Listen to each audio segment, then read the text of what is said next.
Hey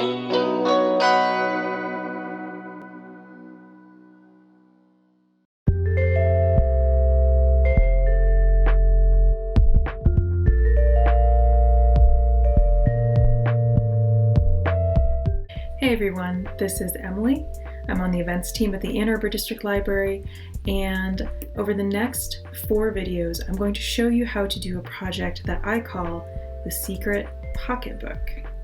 So the Secret Pocketbook is not a secret wallet or a purse or anything. It's actually a book form that has lots of pockets in it. And I have filled these pockets with small folded and sewn book forms. So it's kind of like this little treasure of bookbinding and paper folding. So the reason why I call it a secret pocketbook is that you actually have the option of adding a little secret pocket here in the center if you so wish. And it's also, I don't know, it just feels like it would be a good place to put your secrets. Throughout the next 4 videos, I'm going to guide you through making 7 different folded paper and book forms. These are going to involve cutting paper down to a specific size, sewing, and a little bit of optional gluing, and a lot of folding. So this project is great for using scraps of decorative papers that maybe you didn't know how to use, but you don't want to throw away either. It's also a great way to put recycled materials and found materials into a decorative and useful context.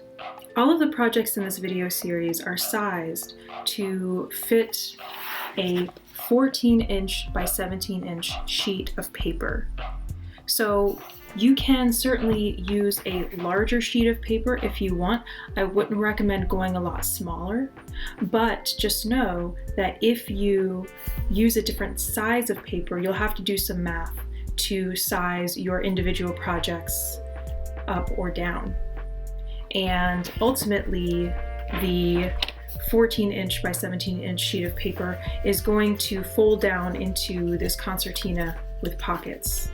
So you want to make sure that your projects are of the right height and width to fit inside of it. For this project, I actually made 2 different examples, just to show you the different feeling or vibe that you can get just from using different materials. So in one example, I have used a lot of floral and decorative papers.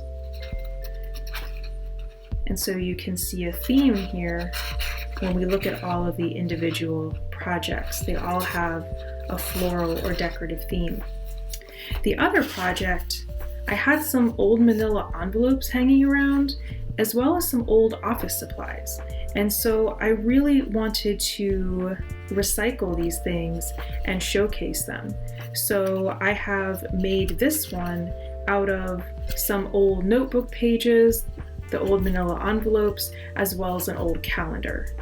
So you can get 2 very different feeling projects, even though it's technically the same thing using the same methods. I also want to acknowledge that even though I came up with this secret pocketbook project, the inspiration for it came from a lot of different sources, 2 of which can be found at the Ann Arbor District Library. One of those is The Art of the Fold by Hetty Kyle and Ulla Warshall. And this is an amazing book on how to make all kinds of creative folded book forms, and the instructions are just really clear and really good. And the other is Bound by Rachel Hazel. And so these are all pretty simple, pretty minimal folding and bookbinding projects.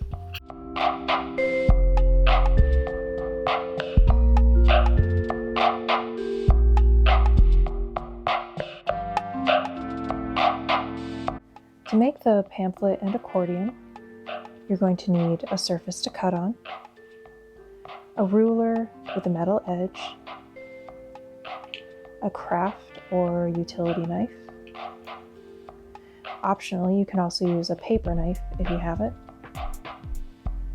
a pencil to make measurement marks, a bone folder for folding. And to sew the pamphlet, you're going to need some sort of thread. I like to use linen thread, and I wax that myself with beeswax. You can also use embroidery floss or something like that. You want a large, sturdy needle with a pretty big eye on it. You'll also need a fine awl to punch holes and a pair of scissors. If you're planning on adding an extension to your accordion, you're also going to need a glue brush and some glue.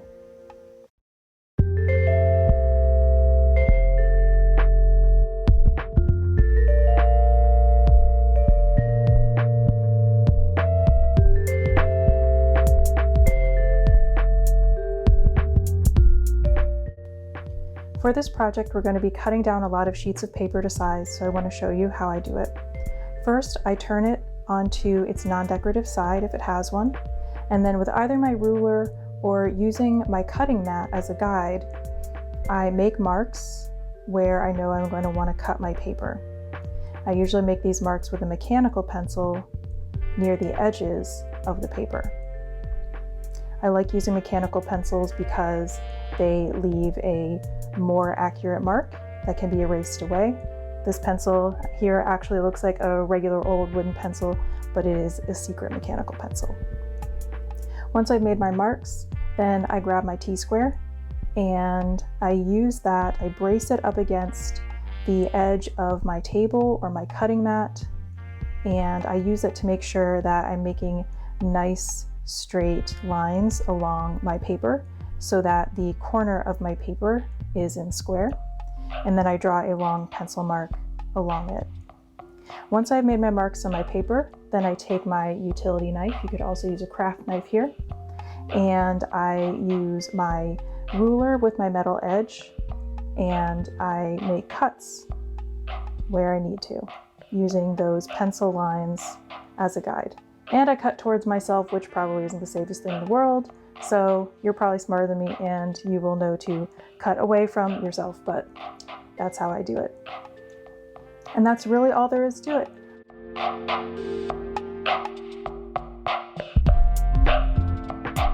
The simplest accordion is really just taking a wide piece of paper and folding it to a zigzag. However, I'm going to show you how to make a longer accordion if you wish by joining multiple sheets of paper together. In order to accomplish this, I've got 2 sheets of paper that are the same width and the same height.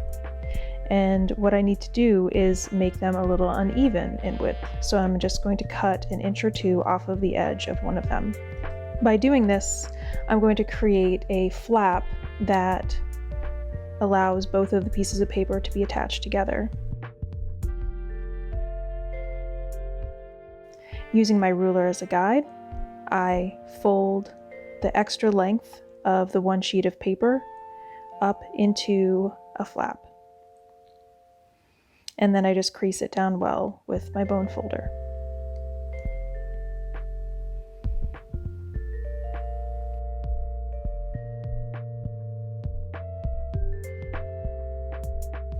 Now I'm going to fold the shorter piece of paper into an accordion. And I do this by folding in half, corner to corner, and just taking time to make sure that I've got my edges lined up really well, holding that edge down, and then creasing with my bone folder. Accordions can be difficult because mistakes multiply, so taking time to fold is good. Then I'm going to take my mountain fold, the fold I just made, and I'm going to fold it over and make another crease. And then I'm going to take the end of the paper and fold that over and make another crease. So now I have folded my shorter piece of paper into 4 equal sections. For the next piece of paper, I have my extra flap, and I'm just going to basically pretend like it's not there. And I'm going to do the exact same thing that I did with the other piece of paper, but I'm just going to treat the crease created by that flap as if it were the end of the paper. So again, I'm going to grab my mountain fold that I just created by folding the paper in half, and I'm going to take it up to the edge and hold it down and crease it.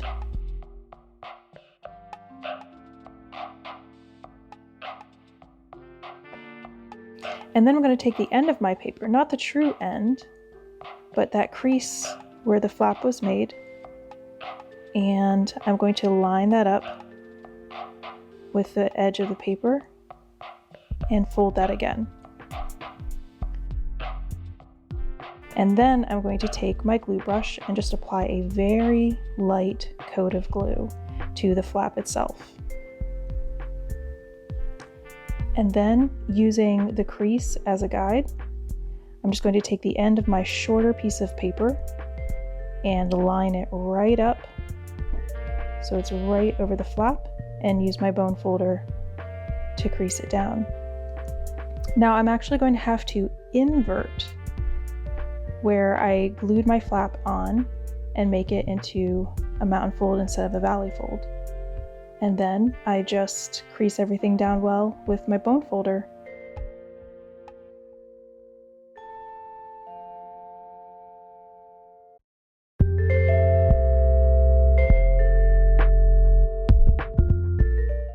To make our pamphlet, we start with our US letter size sheet of paper and fold it in half.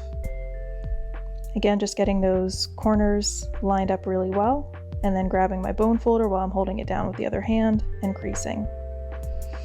Now I'm going to open up the paper and fold it in half the other way.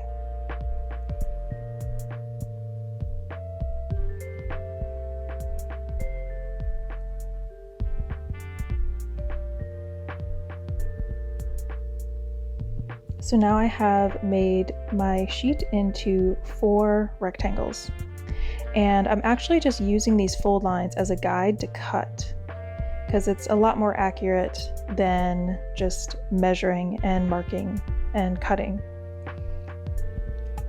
So just grabbing my utility knife and my metal ruler, I'm going to cut down the middle of the sheet of paper first. And then I'm going to grab the 2 pieces that I just made, and I'm going to line up the creases that I just made in them. And I'm going to do the same thing using my ruler to help me make a straight cut down that fold line.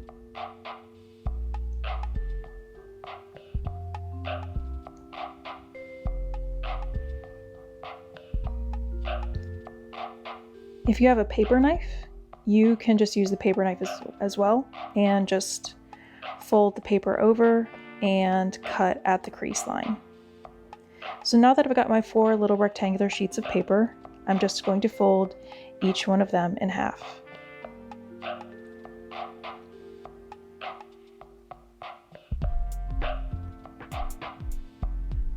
And when I've got all 4 folded, I will just go back over the creases one more time with my bone folder to try to get it nice and sharp. And then I will stick them all inside each other to make my 16-page pamphlet. So there it is, a tiny book out of 1 sheet of paper. So for my cover, I just start by taking it and folding it in half.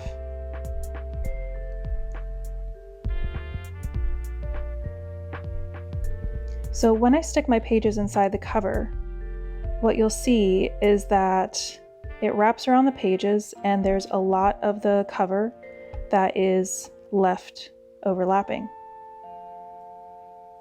So what we're going to do is we're going to fold in that extra length on the cover, and we're going to use our folded sheets as a guide. So right along where the edge of my book will be, I'm just going to take my bone folder. You could also take a dead ballpoint pen, or maybe even the side of your awl if you're careful, and I'm going to make a score mark. And so that tells me where I need to fold, and I'm just going to gently use that score mark as a guide, and then I'm going to crease that down well with my bone folder. And then I'll flip the cover over and do the same thing on the other side, using my pages as a guide and using my bone folder to score right along the edge of the pages.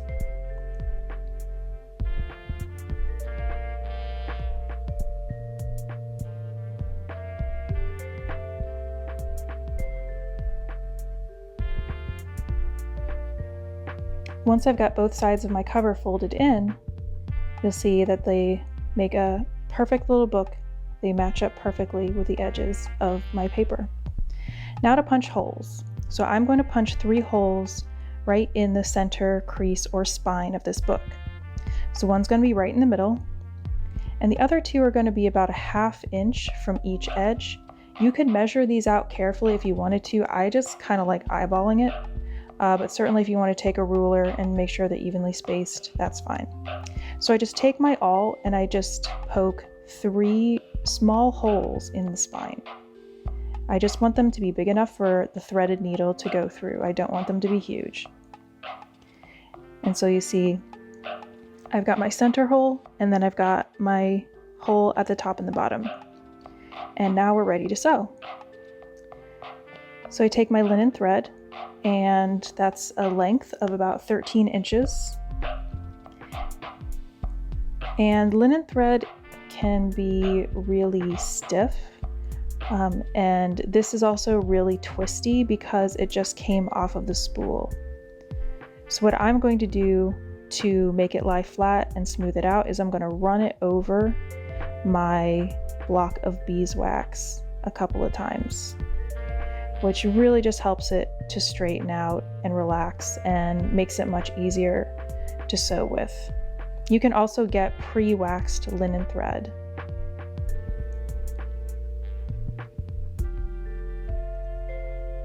And then I thread my needle. So if you're using something like sewing thread or embroidery floss, you probably want to have a longer tail, but with a stiff linen thread, you really only need a tail that's a couple of inches long, and it tends to stay put on the needle. So to start sewing, I'm going to start on the inside and go through that central hole. And then I'm going to leave a tail that's about 2 or 3 inches.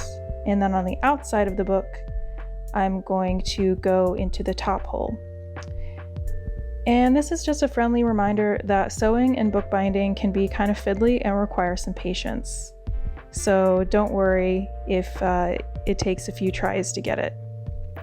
So once I go in that top hole, I'm going to jump directly to the bottom hole. I'm going to skip over that central hole, but I do want to pull everything tight.